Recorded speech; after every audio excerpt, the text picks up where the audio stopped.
오늘 부활을 믿지 않는 사람들이 나오는데 누굽니까? 사두개인들. 사두개인들은 사독 제사장의 후예들이라고 그래서 사두개인이 사독이라는 단어에서 나온 거예요.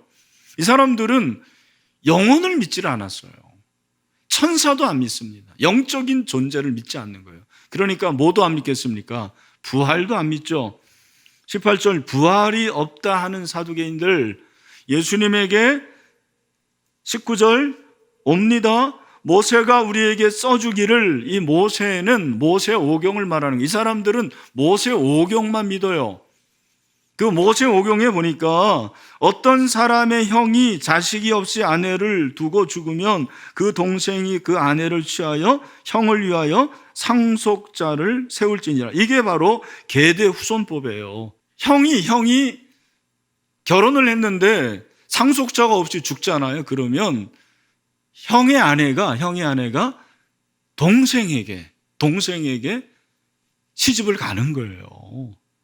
여러분 그 이유를 알아야 되는데 상속자가 중요한 거예요. 이 상속자는 메시아를 기다려야 되는데 상속자가 없으면 메시아를 기다릴 수가 없으니까 상속자가 나올 때까지 결혼을 하는 거예요. 그런데 사두개인들이 어떠한 세팅을 했냐면 칠형제가 있었는데 칠형제 중에 큰형이 결혼을 했는데 아들 없이 죽었다라는 거예요. 그러면 그 형의 아내가 누구하고 결혼을 하는 거예요? 둘째 동생. 그런데 둘째 동생도 아들 없이 죽었네. 그래서 셋째 동생, 넷째 동생, 일곱째까지 갔는데 일곱째 형제도 꼴까닥 했습니다. 그리고 아내도 죽었어요. 그러면 천국에 가서 이 아내가 도대체 누구의 아내냐라는 거예요. 자, 여러분 누구의 아내입니까? 첫 번째 형제 손 들어보세요. 첫 번째가 있어요. 두 번째. 네. 여러분 이건 사실 말도 안 되는 얘기입니다. 어떻게 이런 일이 있을 수가 있겠어요. 이 사두개인들은 예수님을 지금 골탕 먹이려고, 그죠? 책 잡으려고 이런 얘기를 꾸며낸 거예요. 왜? 예수님이 평상시에 무슨 얘기를 해요? 나는 부활할 것이다. 부활을 하면 이런 일이 있는데 도대체 부활하면 안 되지 않느냐라고 얘기를 하는 거예요. 예수님께서 그들의 그 문제점을 딱 아시고 뭐라고 말씀하시는 거예요? 24절, 우리 24절 말씀 같이 한번 읽읍시다. 시작. 예수께서 이르시되 너희가 성경도 하나님의 능력도 알지 못함으로 오해함이 아니냐. 지금 사두개인들이 뭐 하고 있는 거예요? 오해하고 있는 거죠. 왜 오해합니까? 뭘 모른대요? 성경도 모르고 하나님의 능력도 알지 못한다. 여러분 가운데서도 부활을 믿지 않는 사람들은 성경을 모르는 사람들이에요. 성경을 믿지 않는 거예요. 여러분 성경에서 가장 중요한 게 뭐겠습니까? 십자가와 부활이거든요. 신약은 예수님이 오신 거고 구약은 오실 건데 그 예수님의 십자가와 부활이 중심인데 부활을 믿지 않는 것은 성경을 믿지 않는 거예요. 가장 큰 기적이잖아요.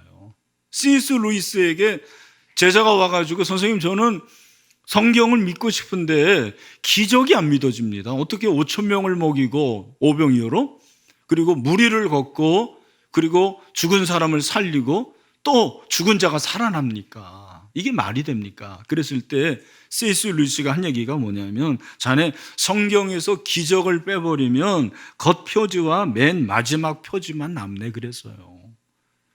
여러분 성경은 기적의 책이거든요. 태초에 하나님이 천지를 창조하셨습니다. 무에서 유를 창조하시잖아요. 기적이죠. 그리고 예수님이 하신 모든 것들이 기적인데 예수님의 부활을 믿지 않는 것은 기적을 믿지 않는 거죠. 성경을 믿지 않는 거예요. 또 하나님의 능력을 믿지 않는 것입니다. 여러분 하나님은 창조의 하나님을 믿으시길 바랍니다. 그분은 모든 걸 하실 수 있는 분이거든요. 그러면 왜 죽은 자를 살리지 못합니까? 왜 부활시키지 못해요? 부활해서 분명히 천국에 갈 수 있는 거 그것이 하나님의 능력인 거죠.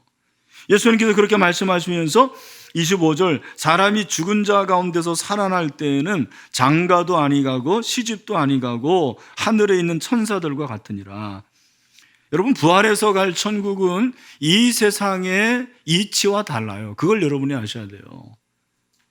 부활할 때는 창조의 법칙이 완성된 거거든요. 그렇기 때문에 하나님께서 원래 만드신 그 원래 모습을 회복시키시고 그리고 전혀 새로운 세계를 만들어 주시는 거예요. 예수님께서 그러면서 26절에서 죽은 자가 살아나는 것을 말할진대 부활을 말한다라는 거예요. 예수님께서 부활을 말씀하셨는데 그 기원을, 부활의 기원을 모세 오경에서 찾는 거예요. 왜? 사두개인들이 모세 오경만 믿으니까. 근데 그 모세 오경이 어디냐면 출애굽기 3장, 모세가 소명받았을 때. 그래서 거기 보면 모세의 책 중 출애굽기죠. 가시나무 떨기에 관한 글에 하나님께서 모세에게 이르시되, 같이 한번 읽읍시다. 시작. 나는 아브라함의 하나님이요 이삭의 하나님이요 야곱의 하나님으로 하신 말씀을 읽어보지 못하니. 여러분, 이 말씀이 어디에 있습니까? 여러분은 모르지만 사두개인들은 알아요. 어디 있냐면 출애굽기 3장 6절에 있는 거예요. 출애굽기 3장 6절 제가 읽겠습니다. 또 이르시되 나는 내 조상의 하나님이니 아브라함의 하나님, 이삭의 하나님, 야곱의 하나님이라. 모세가 하나님 배웠기를 두려워하여 얼굴을 가리매. 여러분, 우리가 이제 여기서 질문을 하나 하게 되는데 그게 뭐냐면 왜 예수님께서 출애굽기 3장 6절을 인용을 하셨을까? 굉장히 중요한 질문이에요. 출애굽기 3장이 중요한 것은 하나님이 자기를 여호와라고 소개를 합니다. 여호와라는 것은 무엇입니까? 스스로 있는 자거든요. 나는 스스로 있는 자다. 그 스스로 있는 하나님께서 자기를 설명하실 때 어떻게 설명하시냐면 나는 아브라함의 하나님이고 이삭의 하나님이고 야곱의 하나님이다. 여기서 중요한 것이 무엇이냐면 내가 아브라함의 하나님이다, 이삭의 하나님이다, 야곱의 하나님이다라고 했을 때 이 이다라는 시제가 현재라는 거예요. 시제가 뭐라고요? 현재 시제라는 거죠. 현재는 뭘 말하는 거예요? 하나님이 살아계시다. 하나님의 현존을 말하는 것이죠. 그런데 그 하나님이 살아계신 하나님이 아브라함의 하나님이라고 했을 때 그 아브라함은 죽었어요? 살았어요? 죽었죠. 이삭의 하나님이라고 했을 때 그 이삭은 죽었습니까? 살았습니까? 죽었죠. 야곱의 하나님, 야곱 죽었어요? 살았어요? 죽었죠. 왜 죽은 자의 하나님이라고 그럽니까? 말이 안 되는 거죠. 지금 예수님께서 말씀하신 게 좀 무엇입니까? 하나님이 아브라함의 하나님이다, 이삭의 하나님이다, 야곱의 하나님이라고 했을 때 그 아브라함, 이삭, 야곱은 육체는 지금 어디에 있습니까? 무덤에 있어요. 흙에 있는 거예요. 하지만 그 영혼은 어디에 있습니까? 천국에 있는 거죠. 천국에서 하나님과 교제하는 것을 말하는 것입니다.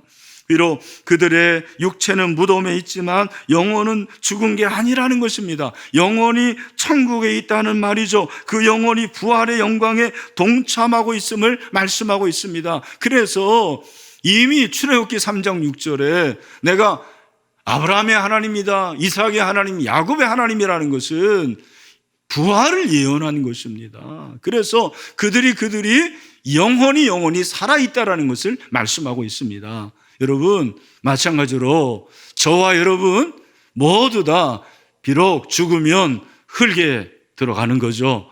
우리 모두 무덤에 갑니다. 하지만 우리의 영혼은 살아서 저 영원한 천국에 가게 될 줄로 믿습니다. 어떻게? 부활함으로 가는 거예요. 그러니까 천국은 믿는데 부활은 안 믿는다. 말이 안 되는 것입니다.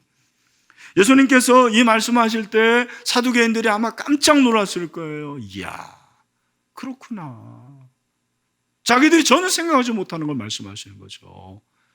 예수님께서 그들에게 결정적인 말씀을 하신 것이 27절 말씀이에요. 오늘 본문의 핵심입니다. 우리 다 같이 한번 크게 읽어보겠습니다. 시작. 하나님은 죽은 자의 하나님이 아니요 산 자의 하나님이시라. 너희가 크게 오해하였도다 하시니라. 아멘. 여러분, 하나님 산 자의 하나님을 믿으십니까? 그러니까 24절에서는 오해했다고 그랬는데 27절은 크게 오해했다고 그래요. 너희들 지금 크게 오해하고 있구나. 여러분, 여기서 산자라는 걸 우리가 잘 알아야 돼요. 산자, 이 산이라는 것은 형용사를 썼는데 살아있다라는 헬라어예요. 자오라는 단어인데 여기서 나온 단어가 뭐냐면 조예요, 조예. 아마 들어본 분들이 있을 거예요. 조예. 조예는 따라합시다. 생명. 조예가 뭐예요? 생명이에요. 여러분, 생명과 목숨은 같아요, 달라요? 달라요. 우리말은 생명, 목숨이 같지만 성경은 달라요. 목숨은 하나밖에 없는 거예요. 이거 죽을 목숨. 생명은 뭐냐면 하나님이 우리에게 주신 그 생명인데 바로 그것은 영생하게 되는 생명인 줄로 믿습니다. 그게 바로 생명이에요. 우리에게는 이 생명이다. 그러니까 산자의 하나님이라는 것은 생명 있는 자의 하나님이라는 거예요. 여러분, 하나님은 이건희 목사의 하나님이십니다. 왜? 저는 영원히 살 자이기 때문입니다. 저만 그런 게 아니죠. 여러분도 그렇습니다. 여러분은 다 영원히 살 자들입니다. 그렇죠? 여러분들은 산자예요. 여러분의 하나님이 산자의 하나님인 줄로 믿습니다. 그러니까 여러분, 이것이 놀라운 거예요. 어떻게 가능합니까? 어떻게 생명이 가능해요? 부활이 생명입니다. 그렇죠? 부활이 생명이에요. 예수님께서 뭐라고 말씀하십니까? 나는 부활이요 생명이니. 여러분, 예수님이 부활이면 예수님은 생명이십니다. 예수님이 생명이면 예수님은 부활이십니다. 그 예수님 안에 있는 모든 자는 영생, 생명을 얻게 되는 것입니다. 산자의 하나님이라는 것은 예수님이 부활하실 것을 실제적으로 얘기하는 거예요. 부활이 허구가 아니라는 거죠. 부활이 사실이고 그것이 진리라는 것을 말씀하시는 것입니다. 예수님은 자신이 부활하실 것을 말씀하신 거죠, 지금. 예수님의 이 부활은 우리 기독교의 가장 중요한 핵심이에요. 예수님의 부활이 주는 의미가 있습니다. 세 가지 의미가 있습니다. 첫 번째, 예수님의 부활은 무엇입니까? 부활을 통해서 하나님의 아들로 선포가 되었습니다. 우리 다 같이 읽겠습니다. 시작. 성결의 영어로는 죽은 자들 가운데서 부활하사 능력으로 하나님의 아들로 뭐로 선포가 되셨대요? 하나님의 아들로 선포되셨으니 곧 우리 주 예수 그리스도시니라. 아멘. 예수님이 만약에 죽으셨는데 살아나지 못했다, 그러면 하나님의 아들이 아니에요. 사람의 아들이죠. 예수님이 살아나심으로 하나님의 아들로 선포가 되셨습니다. 그래서 부활이 중요한 거예요. 두 번째로, 예수님의 부활은 어떤 의미가 있냐? 부활을 통해서 예수님이 구주로, 주로 높임을 받고 임명이 된 거예요. 또 읽어보겠습니다. 시작. 이러므로 하나님이 그를 지극히 높여 모든 이름 위에 뛰어난 이름을 주사 하늘에 있는 자들과 땅에 있는 자들과 땅 아래에 있는 자들로 모든 무릎을 예수의 이름에 꿇게 하시고. 여러분, 예수님이 성육신하는 것이 낮아지심인데 더 낮아진 건 십자가에 죽으신 거예요. 그 십자가에 죽으신 예수님을 하나님이 살리셨어요. 부활하셨습니다. 그러므로 모든 피조물이 그 살아나신, 부활하신 예수님을 높여야 되는 거죠. 그래서 그 예수님이 우리의 구주가 되시는 것이죠. 그게 부활을 통해서 가능하게 되었다는 것을 말씀을 하시는 거예요. 세 번째로, 예수님의 부활은 개인 한 사람이 아닌 그를 믿는 모든 자에게 첫 열매가 되신 사건이 된 것입니다. 같이 읽겠습니다. 시작. 그러나 이제 그리스도께서 죽은 자 가운데서 다시 살아나사 잠자는 자들의 첫 열매가 되셨도다. 아멘. 여러분, 예수님이 부활의 첫 열매가 되셨습니다. 그래서 예수 안에 있는 모든 자들은 부활하게 될 줄로 믿습니다. 그럼 여러분, 여기서 제가 질문 하나 할게요. 잘 대답을 해보세요. 부활은 예수 믿는 사람만 합니까? 믿지 않는 사람도 합니까? 예? 예. 이걸 모르는 사람들이 참 많더라고요. 부활은 인간이면 다 하는 거예요. 죽으면. 아셨습니까? 그런데 부활이 두 가지 부활이 있다라는 거예요. 요한복음 5장 29절에서 뭐라고 말씀하십니까? 아주 중요한 말씀이죠. 우리 온라인으로 예배드리는 분들도 같이 한번 크게 읽어야 됩니다. 시작. 선한 일을 행한 자는 생명의 부활로, 악한 일을 행한 자는 부활로 나오리라. 두 가지 부활이 있다는 거죠. 무슨 부활, 무슨 부활? 생명의 부활과 심판의 부활. 여러분은 어떤 부활을 얻게 될 것입니까? 생명. 왜? 예? 선한 일을 했기 때문에 그런 거예요.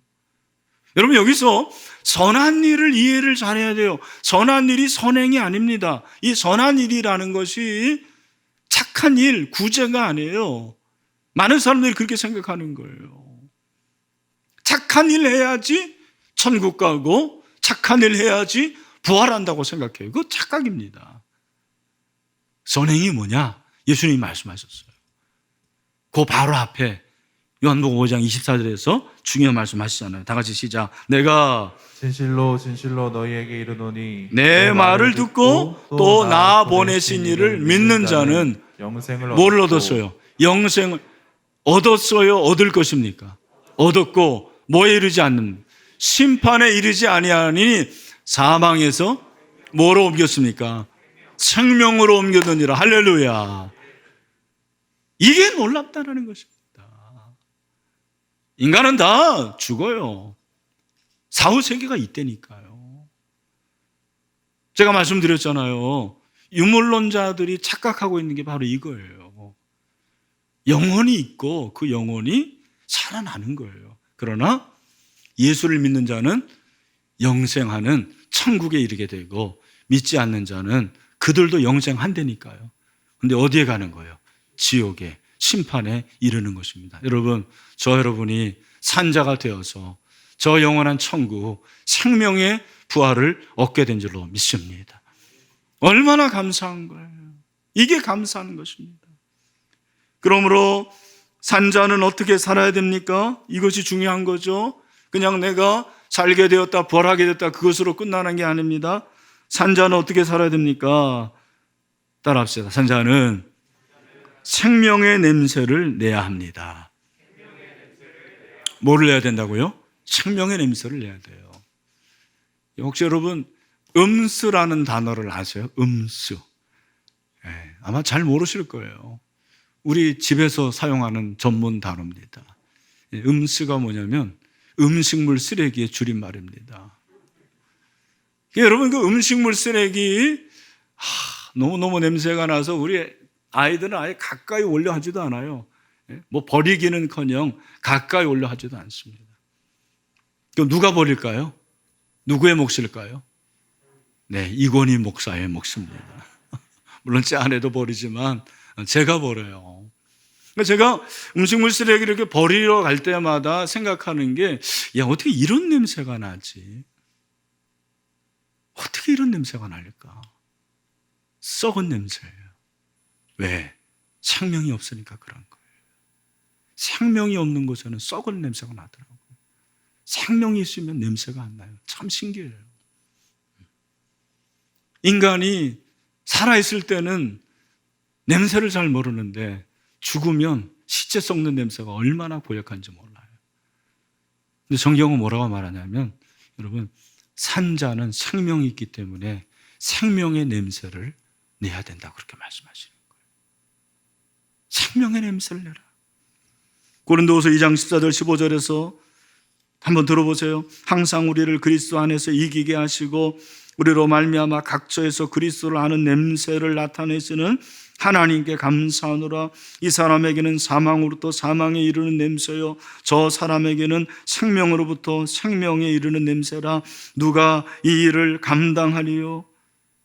하나님이 우리를 살아나게 하셨는데, 생명이 있는 자, 이 생명, 이 목숨 말고 영원한 생명, 하나님의 신적인 생명이 있는 자에게는 생명의 냄새가 나야 된다는 거. 그 산자의 냄새를 나타내는 게 뭐예요? 나는 부활한 자다. 나는 부활할 자다. 예수의 이름으로 썩을 것을 생명으로 바꿀 수 있는 그런 은혜가 있게 되기를 주님의 이름으로 축원합니다.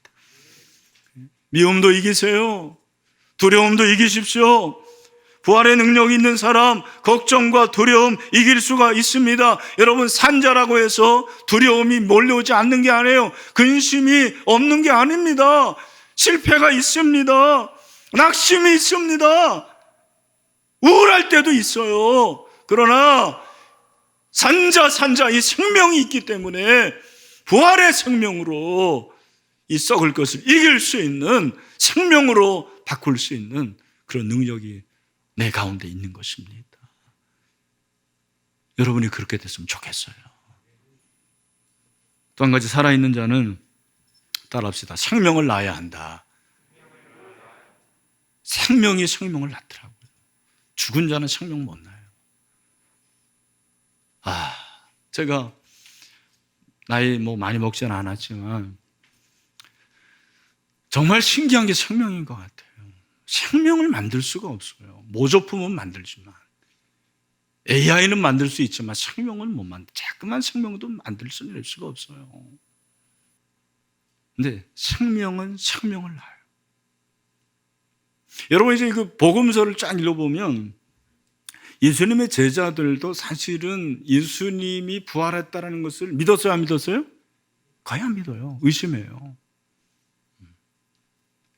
저는 만약에 내가 예수님의 제자라면 정말 예수님이 부활 쫙 해가지고 짠 하고 나타났을 때 내가 믿었을까? 저도 굉장히 이성적인 사람이고 논리적인 사람이기 때문에 믿기 어렸을 것 같아요. 도마가 그랬잖아요. 나는 어떻게 한다고 그랬어요? 예수님을 보기 전에는, 만져보기 전에는 믿을 수가 없다. 그러니까 예수님께서 진짜 나타내고 너 한번 봐라. 예수님께서 뭐라고 말씀하시는지 여러분 잘 아시죠? 너는 나를 본 거로 믿느냐? 보지 못하고 믿는 자들은 복되도다 하시니라. 아멘. 여러분, 제가 복된 자예요. 나는 예수님 살아난 거, 부활한 거 못 봤어요. 그런데 이 이성적인 사람이, 이 논리적인 사람이 예수님이 부활한 것이 믿어져요. 안 봤는데 한 번도 의심해 본 적이 없어요. 부활줄이 제일 좋아요. 할렐루야. 여러분, 예수님만 부활한 것이 아니고 당신이 부활할 것을 믿으셔야 됩니다. 그게 남의 얘기가 돼서는 안 돼요. 오늘 이 시간 우리 사랑하는 형제 자매 여러분, 이 믿음 없으면은요, 여러분의 믿음은 헛거예요. 그랬잖아요. 부활이 없으면 헛것이라고. 믿는 것이 헛것이다. 부활이 최고예요, 어떻게 보면. 네. 할렐루야. 저와 여러분 부활해서 만납시다. 할렐루야. 그래서 우리가 해야 할 일이 뭐냐면 생명을 낳아야 되는 거예요. 그 제자들이, 그랬던 제자들이 성령 받으니까 그냥 우리가 부활의 증인. 입만 열면 부활의 증인이래요. 사도행전 보세요. 증인이라는 단어가 얼마나 많이 나오는지 몰라요. 증언이라는 단어가 수두룩하게 나와요. 한 군데만 굉장히 많이 있지만 사도행전 2장 31절 32절인데 우리 크게 한번 읽읍시다. 자, 시작. 미리 본 고로 그리스도의 부활을 말하되 그가 음부에 버림이 되지 않고 그의 육신이 썩음을 당하지 아니하시리라. 그 다음에 이 예수를 하나님이 살리신지라. 우리가 다 이 일에 뭐다? 증인으로. 뭐라고요? 저와 여러분이 증인이 되시기를 바랍니다. 이게 산자예요, 산자. 코로나19 죽음이 몰려오고 있지만 여러분, 저와 여러분이 살아난 자로 믿습니다. 부활한 자입니다, 부활한 자. 그래서 오늘 여러분에게 선물 나눠드리거든요. 공짜로 줍니다, 공짜로. 네, 할렐루야. 우리 신일교회 좋은 교회인 줄로 믿습니다. 부탁은 제발 이거 드시지 마시길 바랍니다. 여러분 먹으라고 주는 거 아니에요. 이거 누구에게 줘야 될까요? 태신자에게, 가족에게 꼭 전해주시고요. 가능하면 태신자에게 전해주세요. 그러면서 전해주기만 하지 말고 한마디 해야 돼. 입을 열어서 우리 다 같이 온라인도 드린 분들, 비전을 각실에 있는 분들 따라합시다. 예수님이, 좀 더 크게, 예수님이 부활하셨습니다. 여러분 증인이 되시기를 축원합니다.